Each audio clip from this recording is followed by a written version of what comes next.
Saatnya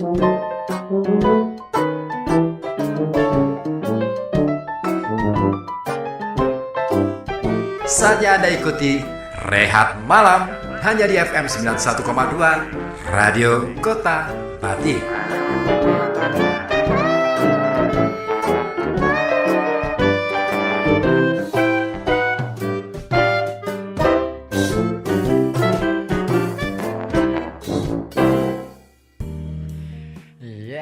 Masih di Rehat Malam. Di sini tentunya di FM 91,2 Radio Kota Batik, News Interaktif Solutif. Iya, dan cuma di sini obrolan santai yang penuh makna. Aha. Asik.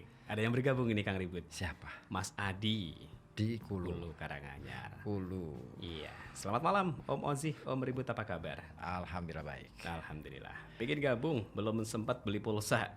Kalau ngomongin soal karir nih, kenapa ya dari dulu sampai sekarang masih stagnan aja nih di tempat, nggak berkembang-kembang, nggak maju-maju. Tipsnya dong biar karirnya bisa meroket seperti jargon-jargon yang digaungkan oleh pemerintah. Wah, ngeri. Ini. Apa nih tipsnya? Apa ini untuk ini ya, meningkatkan karir? Berusaha dan berdoa. Roma Irama banget, perjuangan dan doa. Tapi memang itu nggak bisa dilupakan sih kan. Iya, ya. Ada usaha, ada juga doa. Iya. Ya kita hidup di sini ya, istilahnya. Ya apa ya? Orang Indonesia rata-rata beragama. Betul. Dan meyakini bahwa semua keputusan terbaik adalah yang diputuskan oleh Tuhan. Ya apapun itu ya kita harus terima. Betul, gitu kan. Betul. Dan ya tinggal bagaimana saja sih kita menyikapi. Jadi kuncinya adalah sikap dari kita sendiri ya. Mampu menempatkan diri secara tepat.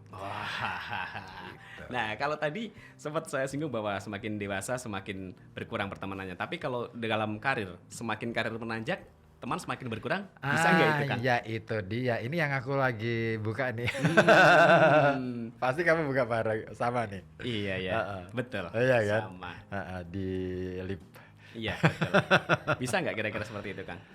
Mungkin bisa seperti itu. Karena kan gini, orang ketika naik posisinya, pasti semakin banyak orang yang dulunya teman, akhirnya merasa, wah ini dia nih. Jadi atasan saya nih. Jadi ngerasa ada jarak kan. Sebenarnya yang bikin gap itu sendiri dari yang merasa di bawah atau yang sudah menaik karirnya Kang? Yang kemudian menjadikan ada satu gap itu sendiri. Yang bikin siapa itu? Aku sih nggak akan mengatakan siapa yang akhirnya membuat gap ya. Tapi biasanya gini, kita yang merasa berada di posisi bawah, nggak naik-naik, itu yang akhirnya punya pikiran dalam minder, tanda kutip minder, dan akhirnya ya kalau cuman minder terus kemudian bisa move on, oke. Tapi minder terus kemudian ngerasa wah aku disingkirkan nih. Nah itu itu akhirnya yang menjadikan jalan. Makanya hal terbaik itu sebenarnya ya kalaupun ada temen naik promosi ya udah kita dukung aja. Kita ikut bangga sih sebetulnya ya. Karena ternyata dia memang, dan kita lihat positifnya aja deh. Oke. Kalau lihat negatifnya ya terlalu banyak lah catatan tentang negatif orang. Iya ya, nggak kelar-kelar nanti akhirnya ya. Tapi ketika kita melihat iya ya dia emang tipikal orang yang pekerja keras, dia punya potensi untuk di posisi itu. Keren. Sah-sah saja sih. Dan belum tentu juga loh ketika kita dikasih posisi itu, belum tentu juga loh kita bisa. Mengemban tugas dan kewenangan itu. Nggak semua orang sanggup. Nah, kita belum tentu pantas juga ya berada di tempat yang sama ya. Makanya menyadari, melihat sisi positif orang lain dan melihat sisi kekurangan kita itu jauh lebih bagus. Saya jadi teringat kata-kata Gusmus. Ya, yang mana? Pernah sih saya mendapatkan kutipan dari beliau itu, pandanglah orang lain itu dengan kelebihan dia. Tapi pandanglah diri sendiri dengan segala kekurangan yang kita punya. Itu yang bikin kita menjadi lebih andap asal gitu ya. Kita merasa jadi kita bisa istilahnya menerima keberadaan orang lain, bahwa oh ya dia lebih pantas, oh ya dia lebih punya posisi yang tepat. Mungkin kita bisa bersikap seperti itu, Kang. Cuman teman kita yang satunya lagi barangkali ada yang istilahnya ngajak-ngajakin ikut tidak nerima hal itu. Kenapa dia yang harus kepilih sih? Padahal kan dia gini gini gini. Bagusan kamu loh. Nah, kayak gitu kan biasanya ada tuh. Itu Temen kayak gitu. dia kompor-kompor kayak gitu ya, kompor tetangga gitu ya. Toxic Nah, gitu. gara-gara ada nah, itu yang kadang-kala Iya kan? agak mengganggu sih. Ah, Ya, tadinya yang yang kita mau legowo. yang ganggu-ganggu kayak itu tuh ya jangan didengerin sih. Hmm, Ya denger sih, denger sebagai hiburan aja. Oke. Ya ya Iya. gitu aja. Ya udahlah gitu ya. Heeh. Penting Biarinlah dia aja lah, nggak apa-apa. kalau aku sih gini, Nah. ya mungkin lain cerita ya. Kalau aku kan banyak bekerja di banyak tempat gitu. Oke, oke. Siap. Eh, jadi eh, jadi aku nggak terlalu pusing, nggak terlalu menghiraukan obrolan apapun di satu kantor gitu. Oke.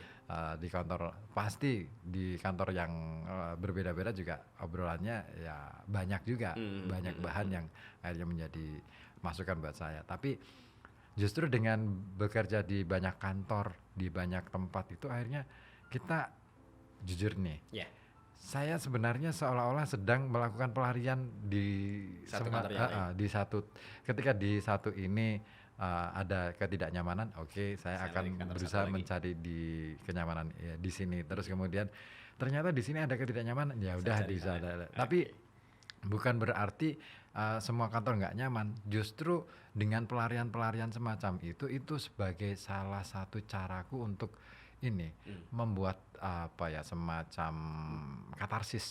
Ah? Kok katarsis apa? Semacam pelepasan Oke. atas kebosanan-kebosanan, atas segala hal yang membuat aku bisa berpikir buruk. Hmm, Sehingga pokoknya harus ada yang aku kerjakan.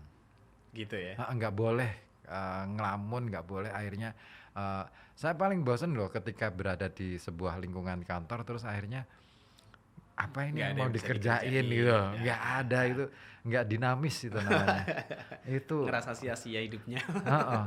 Ya oke sih gaji oke, tapi Iya. kalau nggak ada yang dikerjakan, Jenuh juga ya kan? Iya, nggak enak juga. iya. Betul betul. Nah, itu bisa terjadi nggak di dalam rumah tangga? Jenuh dengan istri satu. Enggak deh, cukup aku apa ya mencabang-cabang di pekerjaan, jangan sampai mencabang-cabang di perasaan. urusan yang lain gitu. Iya, iya. Ya itu bagian dari itu juga ya, caraku untuk bisa ini aja apa ya melarikan diri dari keinginan-keinginan yang aneh-aneh gitu. Cuman cara dari Kang Ribut ini juga belum tentu bisa pas diterapkan sama teman-teman yang lain, Ya, iya kan? ya mungkin ada sih yang bisa. Hmm. Tapi memang butuh energi yang luar biasa besar untuk bisa apa ya kalau istilahnya Pak Tarsaut itu mengayai Iya ya. Mengayai. mengayai semuanya gitu. Iya. Iya, Jajaki. risikonya besar, risikonya gede. Oke. Mm-mm. Termasuk ini nggak Kang? Itu kan pertemanan di dalam pekerjaan. Kalau pertemanan di sosial media pun sama seperti itu nggak sih? Ada konflik-konflik yang bisa timbul nggak Bisa banget, di media bisa sosial? banget. Gini, misalnya kan gini, kamu pamer tentang keberhasilan kamu. Ya. Padahal terus teman di media sosial kita itu kan ada yang satu kantor, ada yang ya kan beda kantor. Nah, itu juga bisa membuat kalau pikiran katakanlah aku lihat statusmu gitu. Kalau pikiranku negatif pasti kurang ajar nih. Iya, Nah, iya, orang ini ada aja sih. Bisa aja gitu. Iya ya. Heeh. Akhirnya timbul seperti itu ya. Dan akhirnya membuat jarak semakin jauh.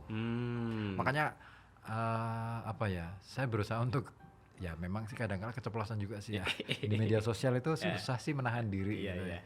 Ya yang paling penting kan nah, aku mulai membuat kebiasaan baru sih sebenarnya.